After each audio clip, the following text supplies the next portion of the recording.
메리 크리스마스.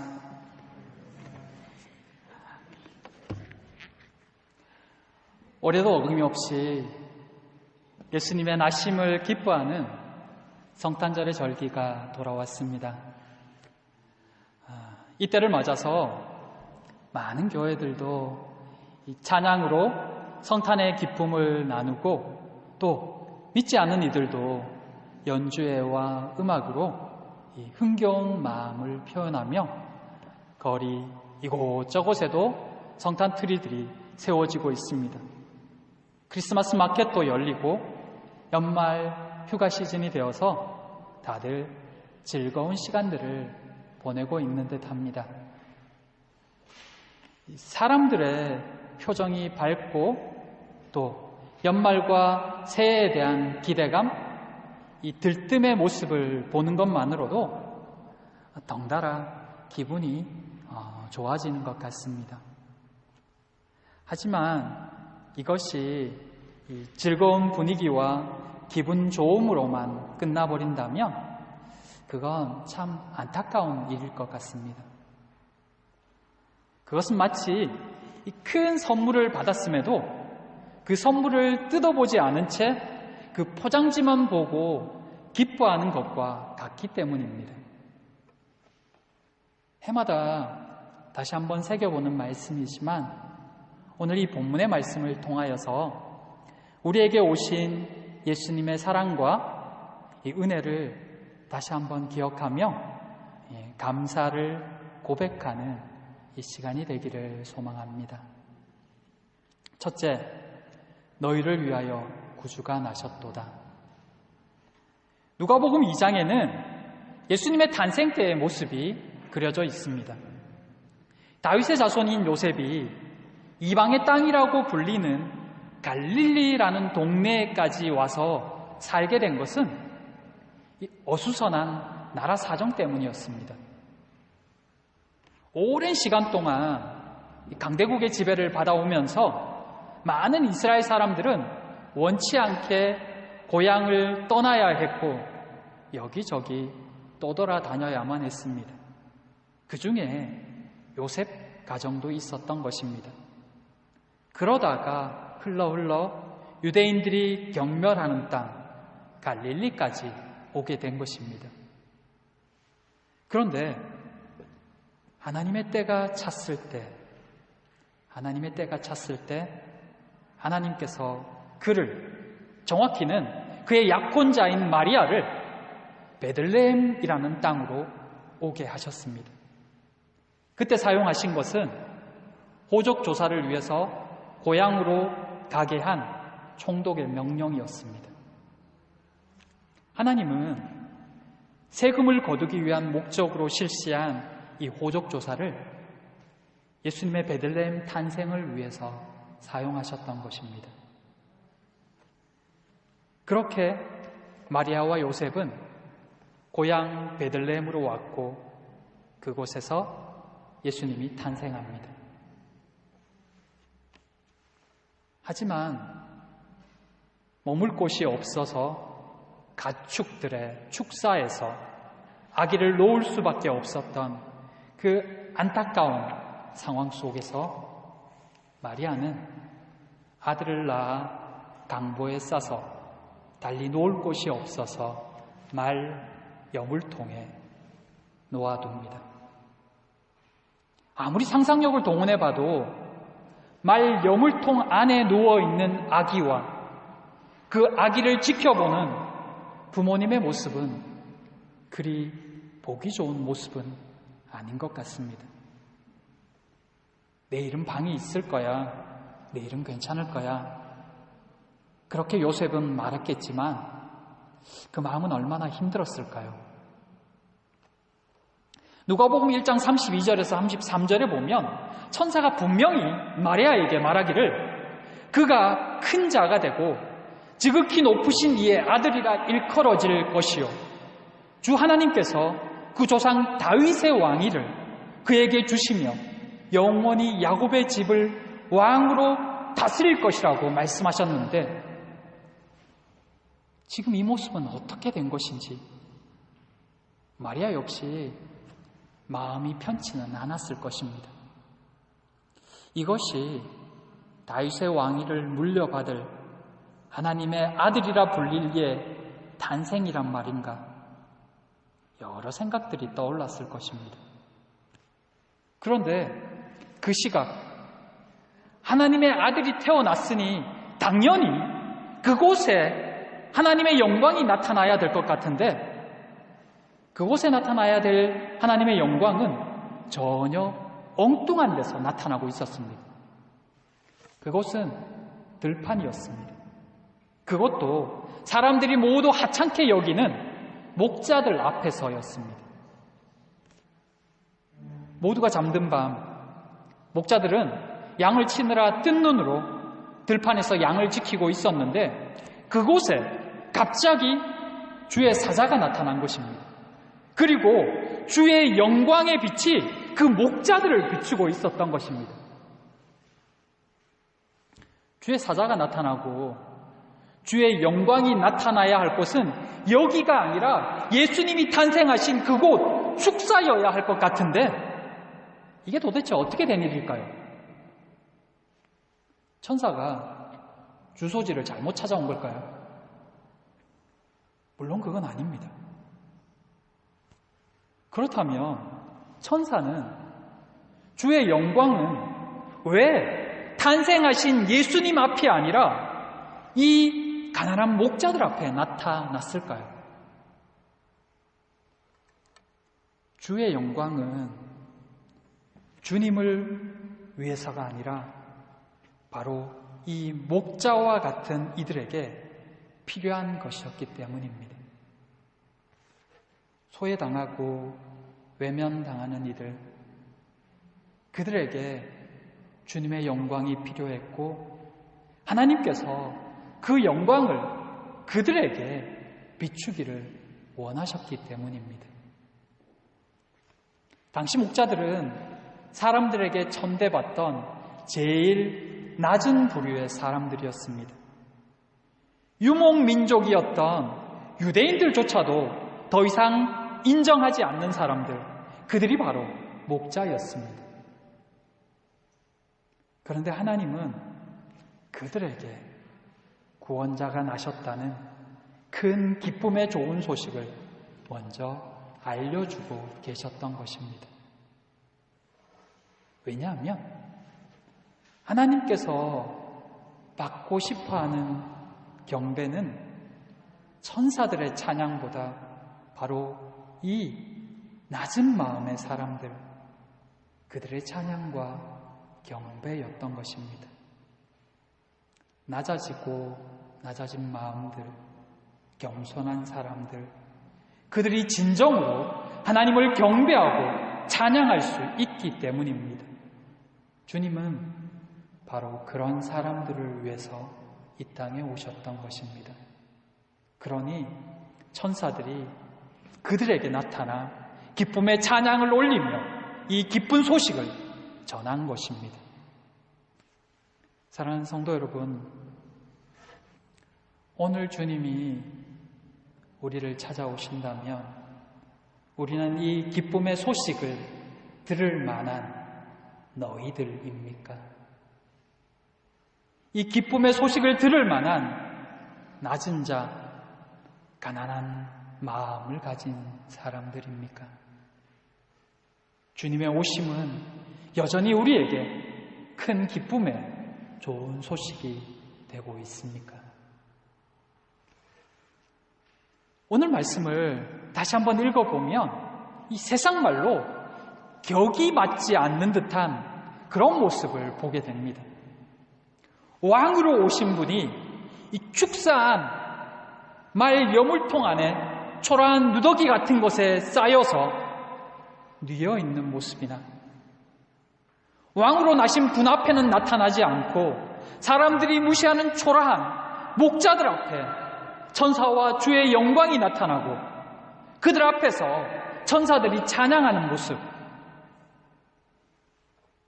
이미 우리는 많이 들어서 그런가 보다 하지만 실제 그 그림은 전혀 어울리지 않은 옷을 입혀놓은 듯 어색한 모습이라는 것입니다. 이런 모습은 또 있습니다. 종려주일, 온 백성들이 예수님의 예루살렘 성 입성을 환호합니다. 그 옷을 바닥에 깔고 종려나무 가지를 흔들며 왕으로 오신 그 예수님을 환영하고 있습니다. 그런데 그 환호하는 무리들 사이로 예수님은 조그마한 나귀 새끼를 타고 지나가십니다. 두 다리가 질질 끌리는 듯한 모습으로 말입니다. 이 부조화스러운 어색한 이 그림이 주는 메시지가 무엇일까요? 종려주일의 모습은 사람들이 주님의 마음을 여전히 모른다는 것입니다. 예수님의 탄생시 보여주는 이 모습은 그런 모습들, 그런 사람들의 모습에도 불구하고 하나님은 그들에게 최고의 은혜를, 과분한 은혜를 베풀고 계시다는 것입니다. 만물의 왕은 말 여물통까지 한없이 낮아지셨고 늘 무시의 대상이었던 목자들에게는 하늘의 천사들이 여호와를 찬양하는 최고의 영광을 보여주신 하나님. 그날 하나님께서 이 목자들에게 누구도 볼 수 없는 큰 하나님의 영광을 보여주신 것입니다. 그렇게 우리에게 오신 분이 예수님이셨습니다. 예수님의 오심은 분명히 우리의 구원을 위해서이십니다. 그런데 그 구원은 바로 그날 목자들에게 보여주신 그 모습에서 이미 다 설명되고 있었습니다. 세상에서 무시당하던 소망 없이 살아가는 인생들, 그들에게 가장 큰 영광과 기쁨과 최고의 은혜를 주시고 싶어 하시는 하나님, 그것이 예수님을 이 땅에 보내신 하나님의 마음인 것입니다. 그것이 우리의 구원입니다. 사랑하는 성도 여러분, 여러분은 이 과분한 은혜를 오늘도 누리고 계십니까? 하나님이 우리에게 주시기를 원하시는 그 특별하게 구별하여 주시는 은혜를 누리며 살고 있습니까? 이미 주셨지만 우리의 마음이 높아져서 이 감사를 잃어버리고 있는 것은 아닌지요?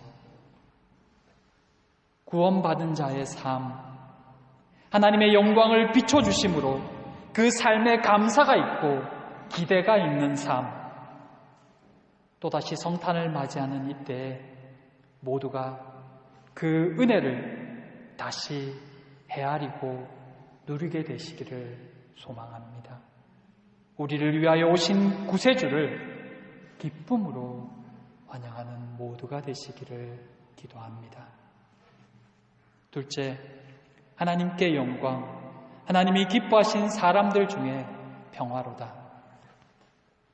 목자들에게 나타난 정군들은 예수 그리스도께서 이 땅에 오심이 의미하는 바를 찬양을 통하여 선포합니다. 14절에 지극히 높은 곳에서는 하나님께 영광이요 땅에서는 하나님이 기뻐하신 사람들 중에 평화로다. 예수님께서 연약한 모습으로 오심이 하나님께 영광이라고 말씀하고 있습니다. 이것이 왜 하나님께 영광일까요? 예수님께서 이 땅에 피조물의 모습으로, 인간의 모습으로 오심은 우리를 죄에서 구원하시기 위함입니다. 그것은 곧 하나님과 우리의 관계가, 교제가 회복됨을 의미합니다. 하나님께서 아들을 이 땅에 보내심은, 죽게 하심은 우리가 하나님과 다시 함께 할 수 있도록 하시기 위함이셨던 것입니다. 그리고 이것을 가장 기쁜 일로, 가장 행복한 일로 여기셨습니다. 심지어 하나님께 이것이 영광스러운 일이라고까지 말씀하고 계십니다. 부모가 되면 시간이 흐를수록 정말 흐뭇한 것 중 하나가 자녀가 잘 되는 것입니다. 그것이 부모의 마음이고 또 바로 하나님의 마음입니다. 우리와 함께 하시는 것, 그것이 가장 큰 기쁨이요 영광이라고까지 말씀하십니다. 그런데 죄인인 인간이 하나님께 가까이 나아갈 수 없으니 이제는 하나님이 인간의 몸으로 우리에게 먼저 다가오신 것입니다. 그것이 성탄절입니다. 그때 우리 가운데 참된 평화가 이루어진다는 것입니다. 그러나 그 평화는 모두에게 다 해당되지는 않습니다. 분명히 예수님의 오심은 10절에서 보듯이 온 백성에게 미칠 큰 기쁨의 좋은 소식이지만 그 기쁨은 하나님이 기뻐하신 사람들에게만 평화가 임한다는 것입니다. 하나님이 기뻐하신 사람들이 누구일까요? 하나님께로 나온 사람들입니다. 예수님께서 우리에게 오신 이유는 우리 스스로 하나님께 나아갈 능력이 없기 때문입니다. 그래서 우리가 하나님께 나아갈 수 있도록 하시기 위해서 오셨습니다. 로마서 5장 1절에 그러므로 우리가 믿음으로 의롭다 하심을 받았으니 우리 주 예수 그리스도로 말미암아 화평을 누리자. 하지만 주께서 우리에게 오셨을지라도 그것을 듣지 않는 이들은 그 평화를 누리지 못합니다. 그 기쁜 소식을 듣고 이제 예수 그리스도의 이름을 의지하여서 하나님께로 나아온 자, 그들만이 그 평화를 누릴 수 있는 것입니다. 그들이 바로 하나님이 기뻐하신 사람들입니다. 그들에게 하늘의 평화가 임하는 것입니다.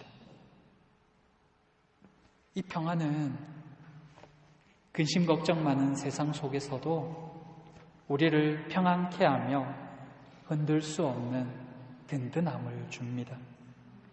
하나님이 주시는 평화는 우리에게 영원한 생명도 줍니다.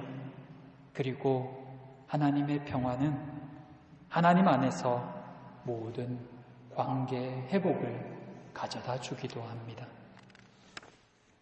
사랑하는 성도 여러분, 주님의 오심을 기뻐하는 이 성탄절에 우리는 무엇을 해야 할까요? 예수 그리스도께서 이 땅에 오신 그 목적대로 하나님과 더욱 함께하는 것입니다. 하나님께로 더 가까이 나아가는 것입니다. 그러면 우리 가운데 참된 평화가 임하게 될 것입니다. 그리고 이 기쁜 소식을 전하는 것입니다. 천사로부터 이 기쁜 소식을 들은 목자들은 그 길로 바로 베들레헴으로 달려갔습니다. 그들 역시 아기 예수가 어디에서 태어났는지 몰랐을 것입니다. 그러기에 그 밤에 베들레헴으로 가서 묻고 또 물어서 찾았을 것입니다.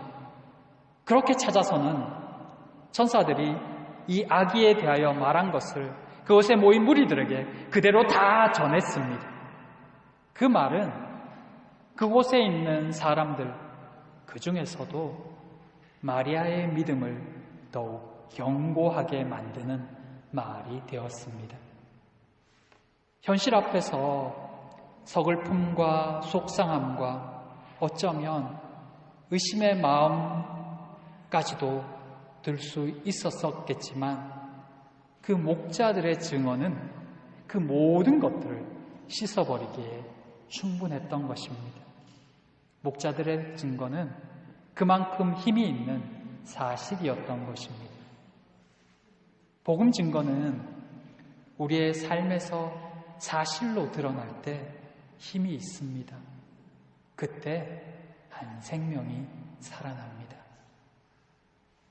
이 성탄의 계절에 예수님을 더 깊이 만나고 더 뜨겁게 경험하는 모두가 되시기를 바랍니다.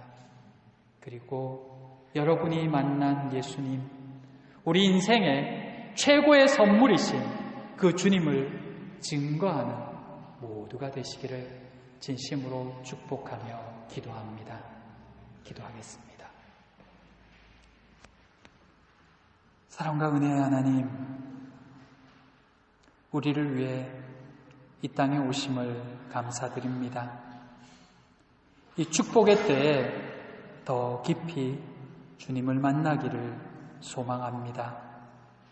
주님의 은혜로 우리를 더 가까이 만나 주시옵소서. 예수님으로 인하여 참 평안을 누리는 우리 모두가 되게 하여 주시옵소서. 오늘 이곳에서 함께 예배하는 모든 이들마다 주님 만나 주시고 말씀하여 주시기를 소망하오며 예수님 이름으로 기도드립니다. 아멘. 이 시간은